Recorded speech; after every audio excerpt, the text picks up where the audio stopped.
Good day everyone. Welcome to our session.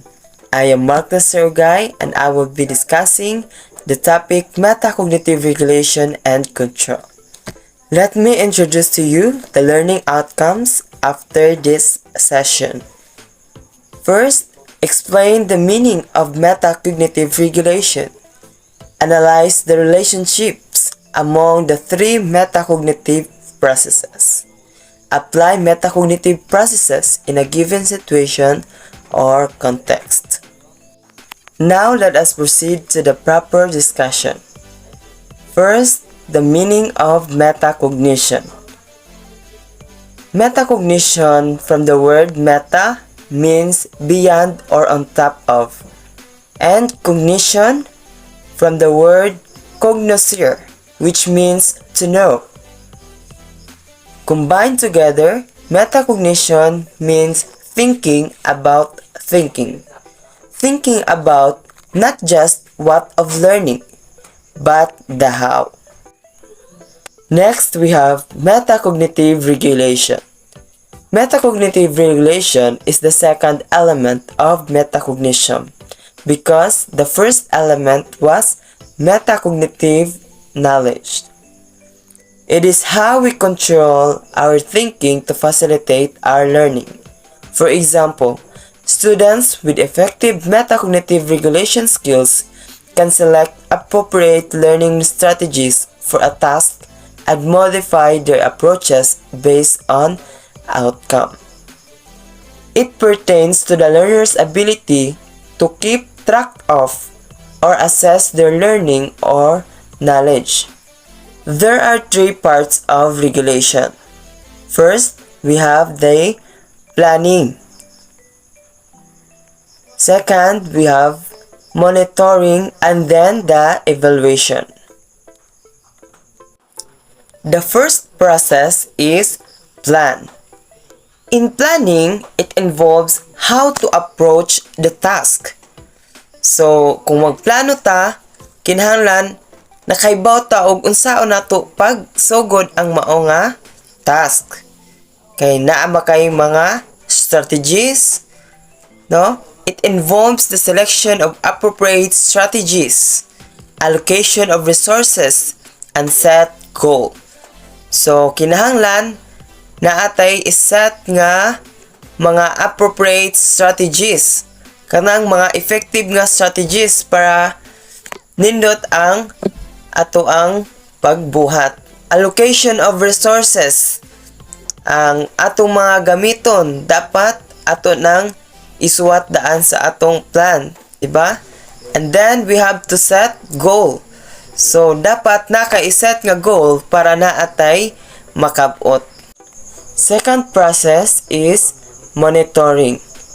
In monitoring, it involves check comprehension and task performance. Sa monitoring, ato pong gi-check ang atong mga comprehension kung giunsa nato paghunahuna.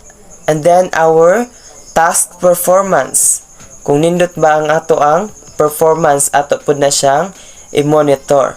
Then, assess strategy use. Unsa kay atong mga strategy nga gigamit, diba? Ato pud nang gi-monitor. Then, control the learning process. Sa monitoring, makontrol pod nato ang ato ang pag-learn. Third, we have the evaluation. In evaluation, it involves reflect on the process.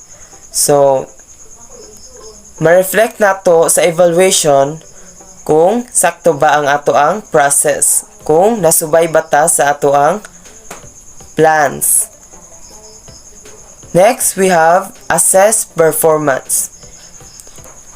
Atong i-assess kung nindot ba ang ato ang performance. Then, identify corrective actions. Sa evaluation, ato pong makorek kung sakto ba ang actions ng atong gibuhat according to our plan. Let us consider this example, Mark's study plan. So, naay study plan si Mark for his test. he consider which act he already feels confident about.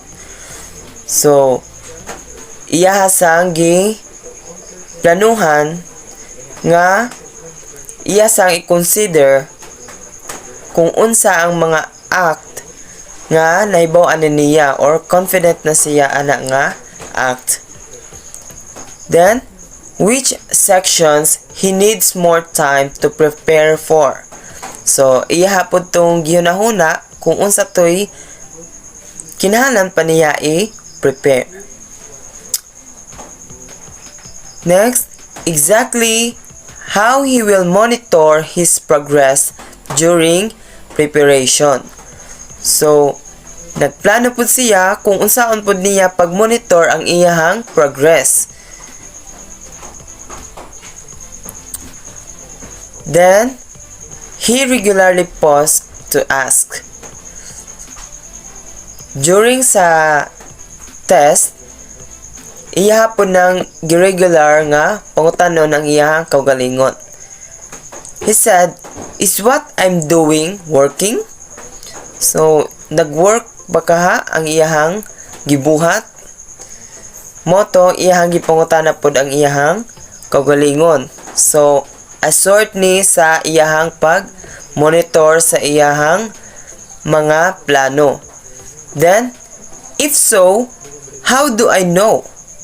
So, iyang gi-monitor kung nag-work ba ang iyang gibuhat, nya giunsa niya paghibaw nga nag-work di ay. So, nag-monitor siya sa iyahang gibuhat. Then, after the test, he evaluate his overall process. Iyahan ang gi-evaluate ang iyahang mga proseso nga iyahang gibuhat. Kung sakto ba or wala ba na mao or nahapsay ba siya ang iyahang proseso. If there was anything he could have done differently.